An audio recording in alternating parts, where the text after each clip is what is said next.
అంటే ఎవరున్నారు లీడర్స్ ఇక్కడ? చెప్పుకుంటే బీజేపీ పార్టీకి గట్టిగా 4 మంది ఉన్నారు లీడర్స్. ఓట్ బ్యాంక్ కూడా ఇందాక అన్నారు 15% 35% ఉంది. మరి ఎలా పాసిబుల్ అవుతుంది మీకు? 35% కాంగ్రెస్కి వచ్చిన ఓటు పర్సంటేజ్ ఎంత, బీఆర్ఎస్కి వచ్చిన ఓటు పర్సంటేజ్ ఎంత, వాళ్ళకి మాకు మా అంటే 3 to 4% వేరియేషన్. వాళ్ళకు అరౌండ్ 40, 38.5 ఏమో బీఆర్ఎస్కి వచ్చింది, 39.5 ఆర్ 40 అరౌండ్ కాంగ్రెస్కి వచ్చింది. ఓట్ బ్యాంక్ పర్సంటేజ్ ఎంత మేడం తేడా? సరే, పర్సంటేజ్ లో తేడా లేదు, కానీ ఒపీనియన్స్ లో చాలా తేడాలు ఉన్నాయి బీజేపీ నాయకుల్లో.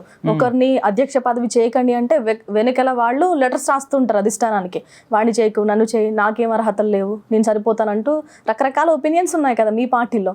మీకంటే మీకేం తెలుసు లెటర్ రాస్తారని? రాయలేదా? మీకు ఎవరైనా రాశారా? అధిష్టానానికి రాసిన లెటర్లు మీ దగ్గరికి ఏమైనా వచ్చినాయా? మేము వార్తల్లో చూసాం. చూపిస్తారు ఇప్పుడు? ఖచ్చితంగా చూపిస్తాను. చూపియండి. ఇంటర్వ్యూ అయిన వెంటనే చూపిస్తాను, మీకు వాట్సాప్ చేస్తాను. అవన్నీ పనికిరాని, అవన్నీ రూమర్స్ మేడం. ఇప్పుడు ఎట్లుంటది అంటే పడిపడక రాజకీయాల్లో ఎన్నో ఆటలు. రాజేందర్ ఇలాంటి వాళ్ళు ఎవరికి లెటర్స్ రాయలేదా? ఎవరు? ఈటల రాజేంద్రరావు డైరెక్ట్ గా వెళ్ళి నాకు అర్హతలు ఉన్నాయంటూ సబ్మిట్ చేసుకున్నారు కదండి. అందులో తప్పేముందంటే రఘునందన్ రావు గారికి అర్హత లేదా? నీకు ఇవ్వకు నాకు ఇవ్వు అని అడగడం ఏంటి? అట్లా ఉండదు మేడం. ఇప్పుడు నేను ఫర్ ఎగ్జాంపుల్, మీరే ఉన్నారు రాజకీయాల్లో, ఒక ఎమ్మెల్యేనో ఎంపీనో కావాలనుకుంటున్నారు, ఒక నియోజకవర్గంలో తిరుగుతున్నారు, మీకు అంటే కాంటెంపరీ కాంపిటేటర్స్ ఉండరా? ఉన్నప్పుడు ప్రతి ఊరు అధిష్టానం దగ్గర ప్రజలు పనిచేసుకుంటారు. యూనిటీ ఎలా ఉంటుంది పార్టీలో? అరే ఎవరికి వాళ్ళు పదవి అడగడంలో తప్పేముంది? ఇప్పుడు మీరు ఇక్కడ పని చేస్తున్నారు, మీరు ప్రమోషన్ అడుగుతారు, మీరు అడుగుతున్నారని చెప్పి ఇంకోళ్ళు అడగకూడదా? మీరు ఎప్పటికి ఇదే పొజిషన్ లో ఉంటారా? You want to continue in the same position, you don't want to grow in the life. Politics లో కూడా అంతే. Of course everybody feels that they are capable and they feel that they can do better for the public, and in that case they'll go and ask what's wrong in it. There is no, I don't see any wrong in it. Okay.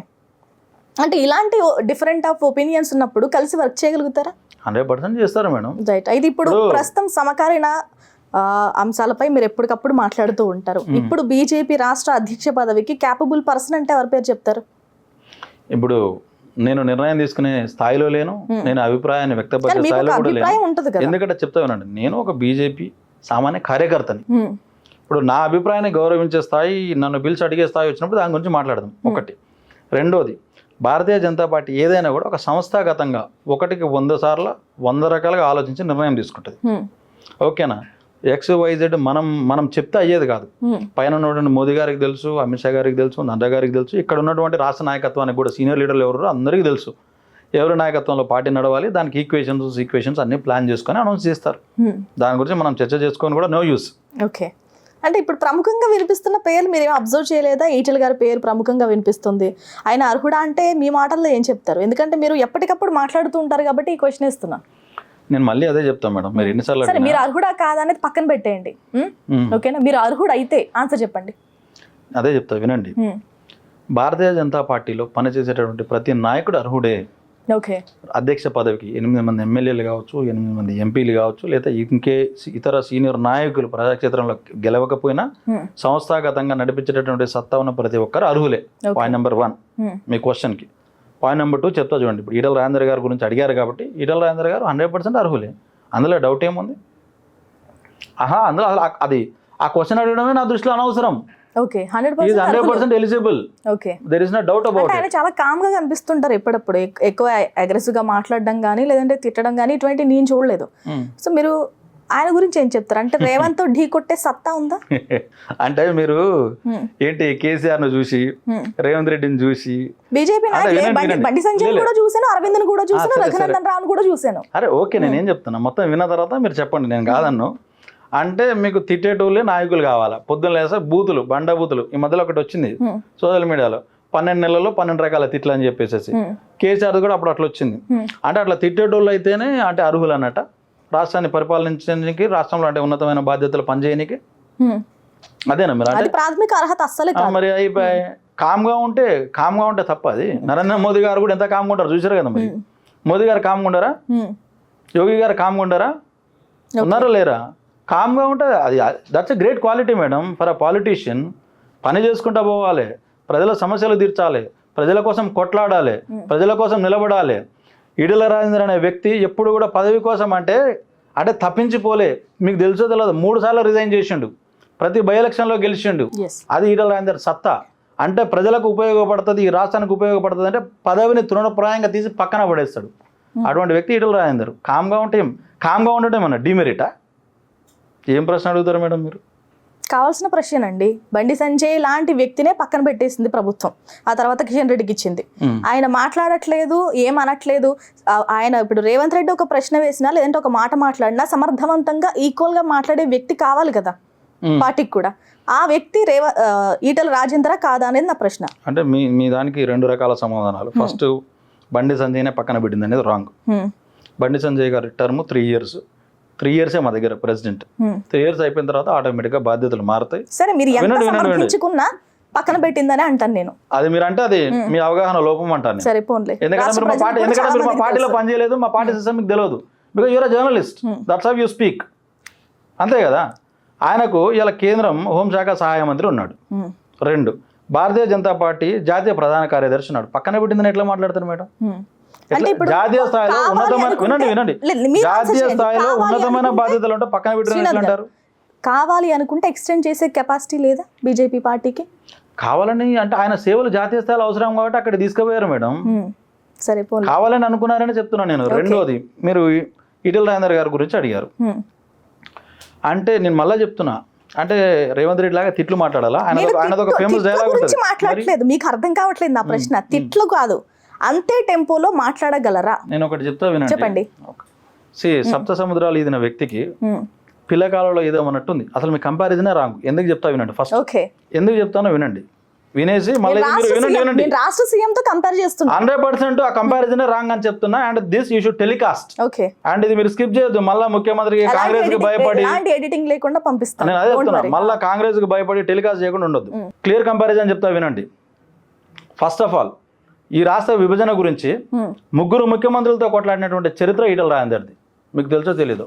ఎవరు? రాజశేఖర రెడ్డితో కొట్లాడాడు, రోషయ్యతో కొట్లాడాడు, కిరణ్ కుమార్ రెడ్డితో కొట్లాడాడు. ఏంది ఉమ్మడి ఆంధ్రప్రదేశ్లో అంత పెద్ద stall వార్డ్స్లో కొట్లాడినటువంటి చరిత్ర ఇలా ఈటల రాజేందర్ది. ఒకటి.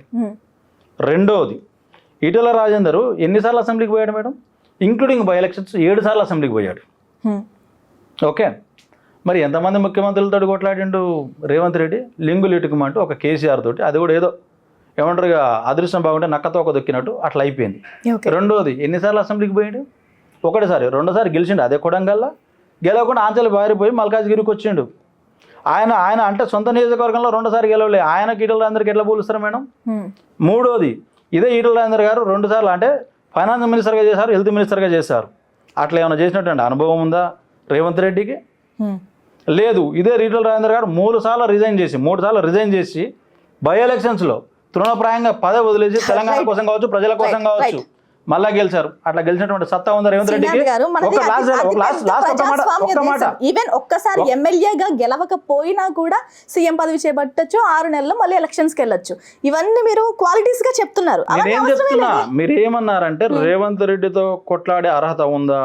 రేవంత్ రెడ్డితో మీరు కంపేర్ చేస్తే చెప్తున్నాను, రేవంత్ రెడ్డి కంటే 100 రెట్లు బెటర్ అని చెప్తున్నాను.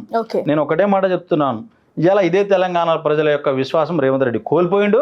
దమ్ముంటే అదే రేవంత్ రెడ్డిని రిజైన్ చేయమనండి, ఒక్కసారి బై ఎలక్షన్ గెలవమనండి ఒకటేసారి. అప్పుడు ఈటల రాజేందర్ గారి యొక్క అర్హత గురించి మాట్లాడదాం. దమ్ముందా? మీరు రేవంత్ అడగాలి. బరాబర్ అడుగుతున్నాం మిత్రు, ఇవాళ మీ ఛానల్ త్రూ అడుగుతున్నాం, ప్రజాక్షేత్రంలో అడుగుతున్నాం. సమయం వచ్చినప్పుడు అదే ప్రగతి భవన్ ఒకప్పుడు, ఇప్పుడు ఆయన పేరు మార్చండి ప్రజాభవన్ అన్నాడు కానీ ప్రజాపాలన లేదు. ఆ భవన్ పోయి అడుగుతాం, అసెంబ్లీ పోయి అడుగుతాం అని చెప్పి అసెంబ్లీ కంచెలు ఒకప్పటికంటే ఇలా ఎక్స్టెండ్ చేసి పెట్టుకున్నాడు. సెక్రటేరియట్ కంచెలు ఇలా ఎక్స్టెండ్ చేసి పెట్టుకున్నాడు. సమయం వచ్చినప్పుడు ఆడదాకా పోయి కూడా అడుగుతాం, మేము వదిలేస్తాం మేడం, బరాబర్ అడుగుతాం. సరే, మీరు 100% అర్హులు అంటున్నారు ఈటెల గారిని, కానీ ఆర్ఎస్ఎస్ బ్యాక్గ్రౌండ్ ఉండాలి, అధ్యక్ష పదవి ఇవ్వాలి అంటే అంటున్నారు. మీరేమంటారు దీని గురించి?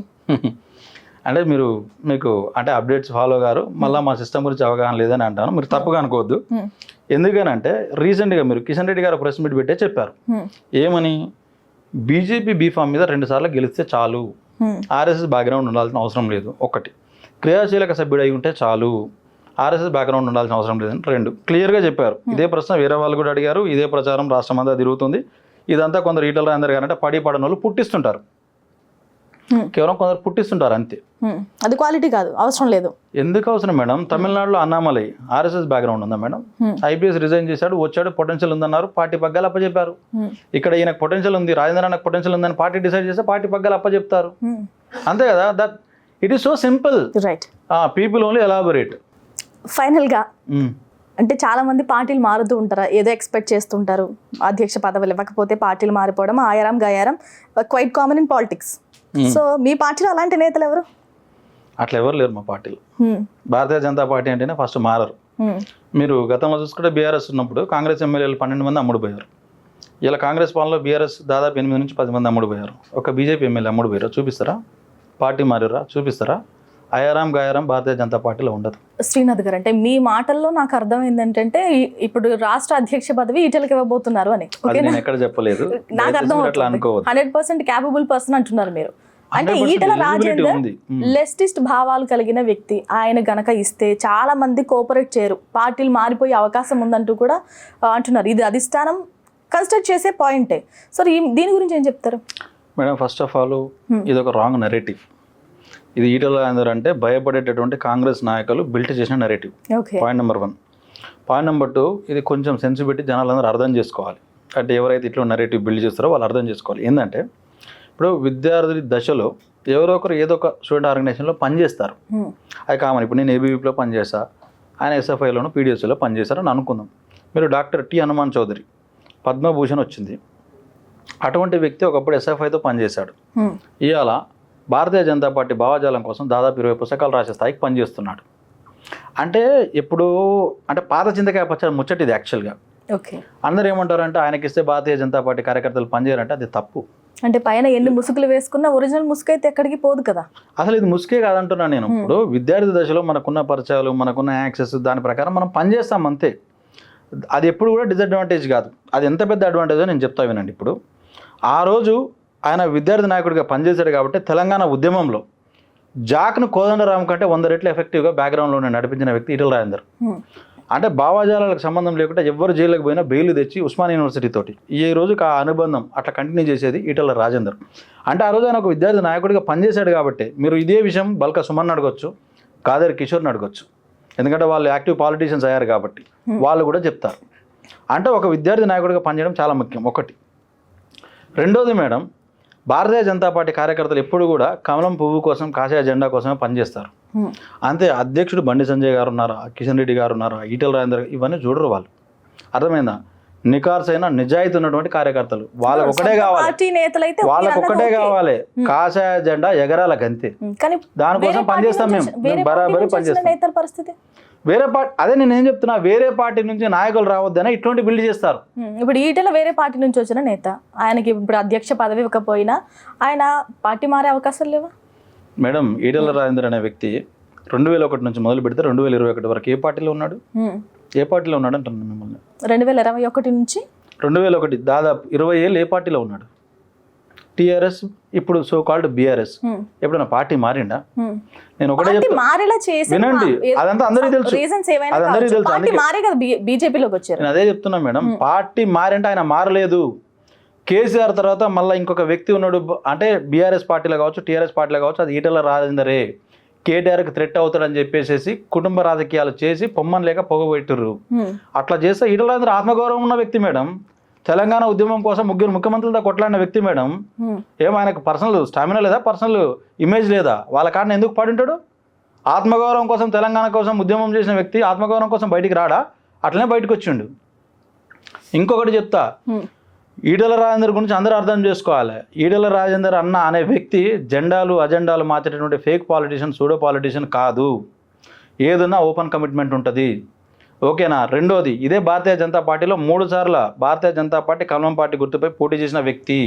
దగ్గర ఈ పార్టీలోకి వచ్చి 4 ఏళ్ళు అవుతుంది.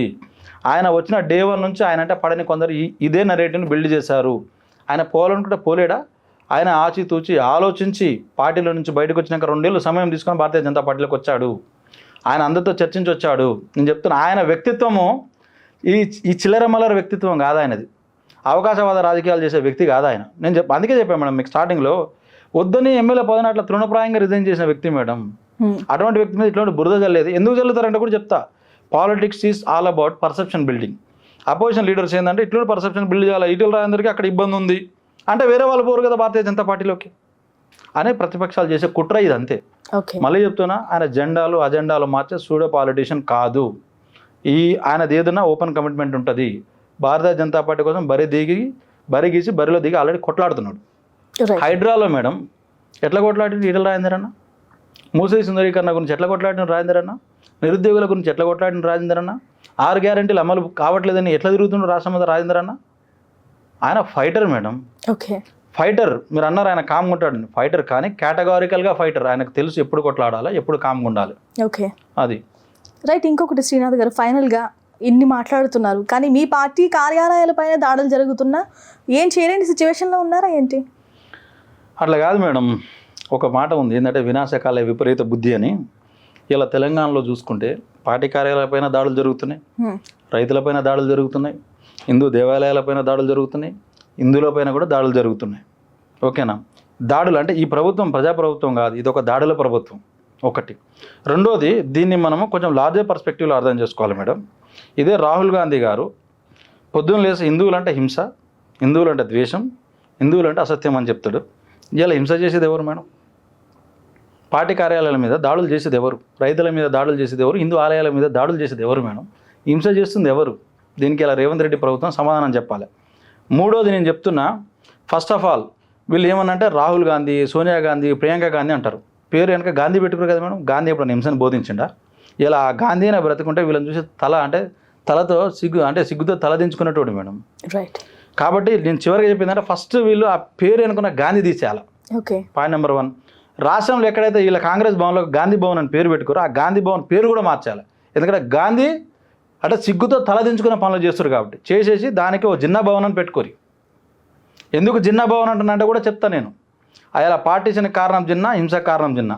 అటువంటి హింసనే ఇలా మీరు ప్రేరేపిస్తారు కాబట్టి మీరు కూడా రాహుల్ జిన్నా, ప్రియాంక జిన్నా, సోనియా జిన్నా లేదా జిన్నా భవన్ అని పెట్టుకోండి.